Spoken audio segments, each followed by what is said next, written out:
សួស្តីនេះគឺជាមុខម្ហូបថ្មីរបស់អ្នកខ្ញុំមុខម្ហូបមួយមុខនេះគឺមានឈ្មោះថាបុកនិងគៀបក្តាមចេកខ្ចីមុខម្ហូបមួយមុខនេះយើងអាចញ៉ាំលេងក៏បានយើងអាចញ៉ាំជាមួយបាយក៏បានយើងអាចញ៉ាំជាមួយរបស់ត្រជាក់ក៏រឹតតែឆ្ងាញ់ទៀត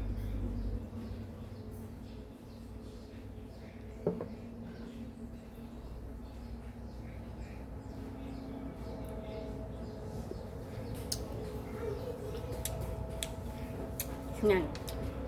នឹងគៀបក្តាមគឺមានរសជាតិជូរប៉ុន្តែនៅពេលដែលយើងបុកលេជាមួយនឹងចេកខ្ចីគឺមានរសជាតិឆ្ងាញ់មែនទែនហើយដង្កៀបក្តាមនេះគឺមានការបុកខុសៗគ្នាទៅតាមស្រុកនិងតាមតំបន់នីមួយៗមានពុកម៉ែបងប្អូនមួយចំនួនគាត់យកដង្កៀបក្តាមទៅបុកជាមួយនឹងផ្លែដង្កោហើយក៏មានពុកម៉ែបងប្អូនមួយចំនួនទៀតគាត់តែងតែយកទៅបុកជាមួយនឹងក្តាប់ចាំតែចំពោះនឹងខ្ញុំគឺនឹងខ្ញុំ